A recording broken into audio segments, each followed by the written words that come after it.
बिस्मिल्लाहिर्रहमानिर्रहीम। शुरू करती हूँ अल्लाह के बाबरकत नाम से जो बहुत ही मेहरबान निहायत रहम फरमाने वाला है। अल्लाह ताला के सिवा कोई माबूद नहीं, वो अकेला है, इसका कोई शरीक नहीं, इसी की बादशाही है और इसी के लिए तमाम तारीफ़ें हैं। वो ज़िंदा करता है और मारता है और हमेशा हमेशा के लिए ज़िंदा है, जिसको मौत नहीं। अज़मत और बुजुर्गी वाला है, इसी के हाथ में है खैर बरकत और वो हर चीज़ पर कादिर है। अस्सलामु अलैकुम, वेलकम टू माय चैनल। आपके अपने चैनल पे मैं आपको खुश आमदीद कहती हूँ। मेरे अजीज़ बहन भाइयों, क्या हाल है आपका? मैं उम्मीद करती हूँ कि आप सब लोग अल्लाह के फजल व करम से ठीक होंगे इंशाअल्लाह। आज एक और नई वीडियो के साथ मैं आपकी खिदमत में हाजिर हुई हूँ। आज मैं आपको बताऊँगी ज़ुल्हज का चाँद देखकर या सुनकर ये छोटी सी सूरत पढ़ें। इंशाअल्लाह जो भी आपका मसला मसाइल है, हर किस्म की टेंशन, हर किस्म की हाजत इंशाअल्लाह पूरी हो जाएगी। तो मेरे अजीज़ बहन भाइयों, जैसा कि आप जानते होंगे, ज़ुल्हज का महीना बहुत ही अहम है। इस महीने में जो भी मांगा जाए, जो भी पढ़ा जाए, उसका बहुत अजर है, बहुत सवाब है। अमल बताने से पहले आप लोगों से रिक्वेस्ट है कि आप लोग जो मेरे चैनल पे नए हैं, मेरे चैनल को सब्सक्राइब कीजिए, लाइक कीजिए, शेयर कीजिए। वो इसलिए मेरी हर नई आने वाली वीडियो आप तक मुयस्सर हो। और दीन इस्लाम की बात को शेयर करना सबका जारिया है, इसका अजर आप भी कमाएं।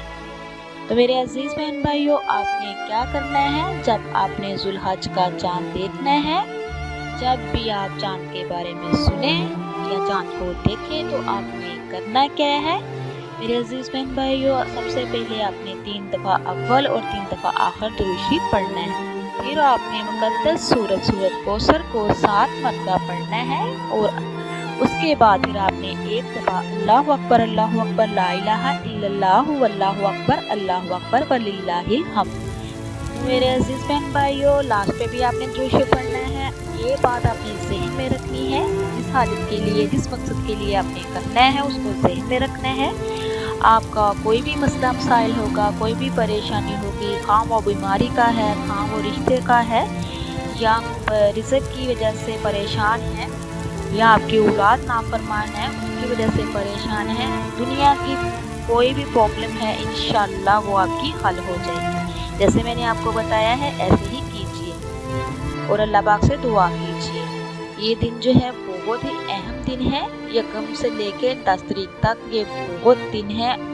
अल्लाह पाक इन दिनों की इबादत को बहुत पसंद करता है। तो मेरे अजीज़ बहन भाइयों, ये जो 10 दिन हैं, इनमें ज़्यादा से ज़्यादा इबादत कीजिए और दुआएं मांग लीजिए। अल्लाह पाक ज़रूर सुनेगा इंशाअल्लाह। इसी के साथ मैं इजाज़त चाहूँगी। इंशाअल्लाह नेक्स्ट टाइम एक और नई वीडियो के साथ आपकी खिदमत में हाज़िर होंगी। अब तक के लिए इतना ही। अल्लाह पाक से दुआ है, अल्लाह पाक आपको, मुझे और सबको अपने हिफ्ज़ व ईमान में रखे। अल्लाह हाफिज़।